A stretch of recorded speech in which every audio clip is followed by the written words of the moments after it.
जी, आज हम आए हुए हैं सतलोक आश्रम धनाना धाम सोनीपत हरियाणा में।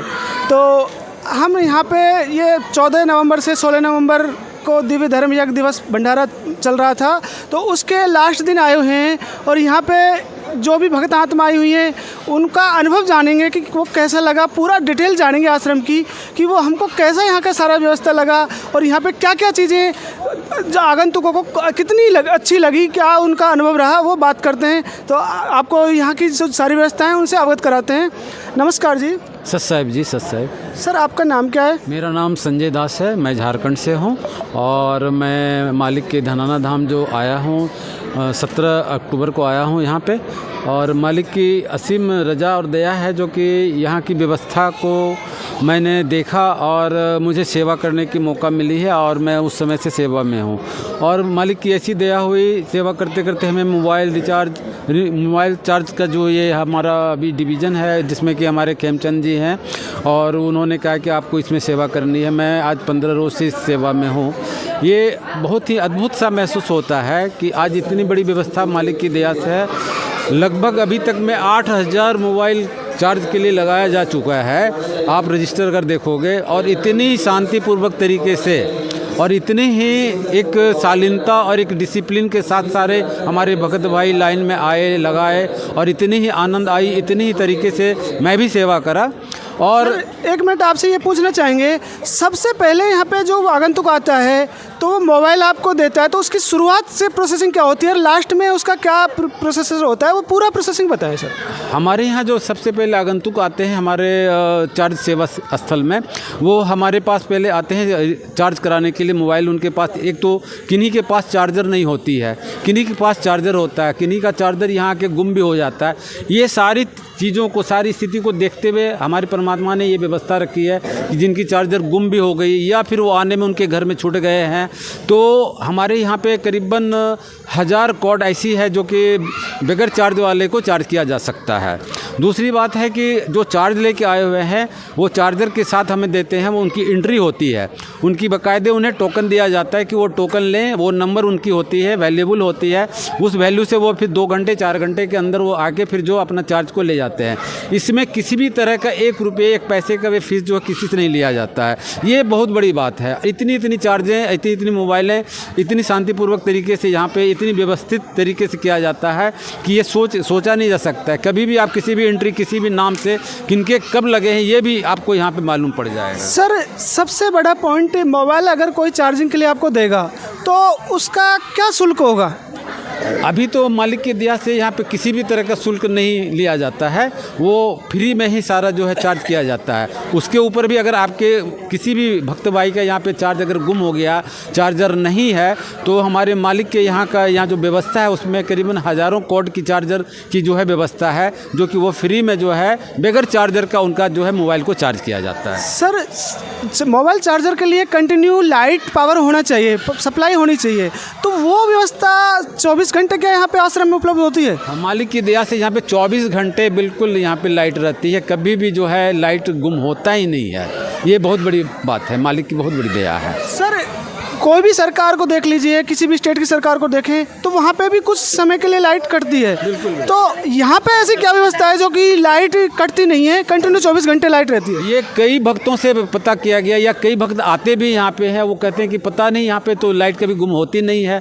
जब वो पता करते हैं, किसी भक्त भाई से बात करते हैं या किसी व्यवस्थापक से बात करते हैं, तो एक ही बात आती है सामने में, ये सारी व्यवस्था जो है मालिक के सतलोक की व्यवस्था है।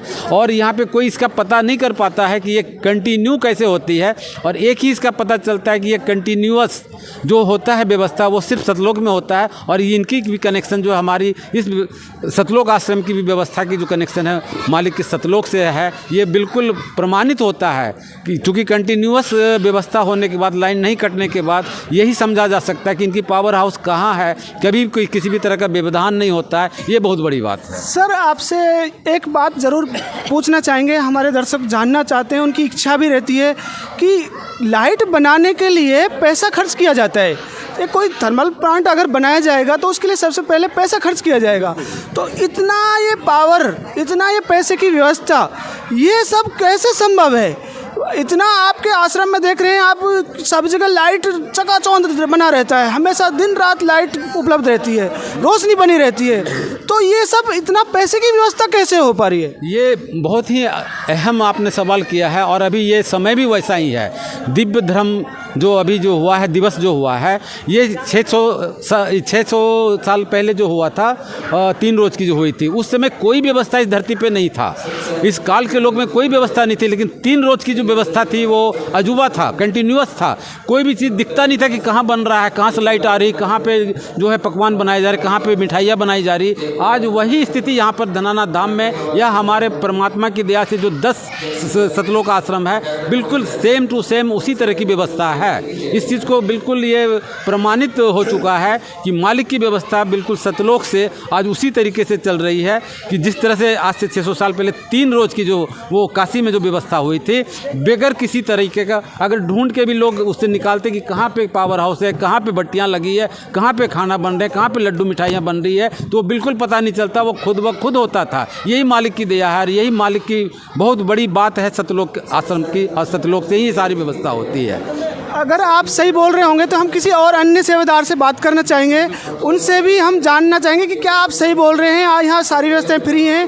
तो मालिक की दया से हम मोबाइल चार्जिंग व्यवस्था में देखते हैं, यहाँ पे बात करते हैं, लोगों का अनुभव पूछते हैं कि क्या यहाँ पे व्यवस्था है, यहाँ की व्यवस्थाओं के बारे में जानते हैं। नमस्कार जी। सत साहब जी।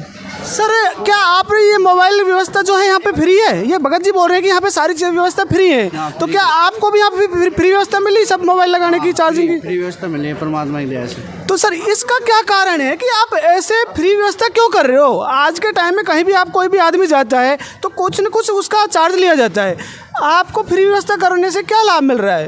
परमात्मा का आदेश है कि जो भी भगत आते हैं, श्रद्धालु आते हैं, उसके ये सेवाएं दी जा रही है हमें। तो मतलब सेवा आप कर रहे हो, इसके लिए भी आप फ्री सेवा कर रहे हो, निःशुल्क सेवा है सारी? हाँ ठीक है। तो यहाँ पे लगभग कितने पॉइंट होंगे मोबाइल चार्जिंग के? ये भगत जी बता रहे थे हज़ारों की संख्या में, तो लगभग टोटल कितने होंगे? 1600 करीबन है। तो इसका मतलब ये सीधा सीधा क्लियरिटी यहाँ पे सामने आ रही है कि ये हज़ारों की संख्या में है। बाकायदा आप देख भी सकते हैं, यहाँ पे पॉइंट दिखा सकते हैं कैमरामैन कि यहाँ पे सारी जो व्यवस्था है वो सुचारू रूप से चल रही है, और मोबाइल कनेक्ट करने के लिए चार्जिंग व्यवस्था भी है, साथ में पावर कंटिन्यू बनी हुई है और निःशुल्क व्यवस्था है। इधर भी जानना चाहेंगे जो सेवादार जो यहाँ पे मोबाइल चार्ज लगा रहे हैं, ये सर आपके हाथ में क्या है, ये दिखाना ज़रा। ये इनके हाथ में टोकन नंबर है 1885। तो ये आपको सर यहाँ पे मोबाइल आपने दिया तो उसका क्या शुल्क देना पड़ रहा है? नहीं, मोबाइल दिया है, चार्जिंग के लिए दिया है। इसका कितने रुपये आपको खर्चा करना? पैसा वगैरह कोई नहीं लेते। आप रहने वाले कहाँ से सर? मैं महाराष्ट्र पुणे। देख लीजिए, महाराष्ट्र पुणे से और हरियाणा में आए हुए हैं आप। आपके सामने ये प्रैक्टिकल है जो कि आप सर संत रामपाल जी महाराज जी के आश्रम में महाराष्ट्र पुणे से आए हैं, तो ऐसा क्या कारण है जो इतना दूरी आप तय करके आए? अरे भक्तिचा ऐसा है, इसीलिए आया है हम। भक्तिचा ऐसा है। अच्छा, इनका कहना है कि हमको भक्ति चाहिए भगवान की, तो वास्तव में भगवान है कौन सर? कबीर देव है जी। अच्छा, तो इनका कहना है कि वास्तव में पूर्ण ब्रह्म कबीर देव है और उन्हीं की भक्ति करनी चाहिए, और उन्हीं के द्वारा ये सारी व्यवस्था चल रही है, जो कि संत रामपाल जी महाराज जी के सानिध्य में ये सारी व्यवस्थाएं चल रही हैं। तो हम आपको फाइनली ये बताना चाहते हैं कि 511वां दिव्य धर्म यज्ञ दिवस, जो कि आप सतलोक आश्रम हरियाणा में धनाना धाम सोनीपत से आप लाइव देख रहे थे, तो आप भी यहाँ पे आ सकते हैं, यहाँ की सारी व्यवस्थाओं का आप जायज़ा ले सकते हैं और उनका लाभ उठा सकते हैं, जिसके लिए यहाँ पे कोई किसी प्रकार की शुल्क व्यवस्था नहीं है, सारी व्यवस्था निःशुल्क है। और आप अगर आने के लिए आपको सबसे पहले यहाँ पे व्यवस्था होगी कि आप रोहतक जो जंक्शन है रेलवे स्टेशन, वहाँ अगर आओगे तो वहाँ पे संत रामपाल जी महाराज जी की फ्री बस व्यवस्था है, आपको वहाँ से बस मिलेगी, सीधा आप वहाँ से बैठ के यहाँ पे निःशुल्क आ सकते हैं। और यहाँ पे खाने का, रहने का, सोने का, नहाने का, साबुन, तेल, मोबाइल चार्जिंग, सारी कुछ व्यवस्थाएं निःशुल्क हैं। आप कभी भी आ सकते हैं और जायज़ा ले सकते हैं। तो हमारे साथ बने रहिए और इसी के लिए आपको ऐसी वीडियो हम आप दिखाते रहेंगे। बहुत बहुत धन्यवाद।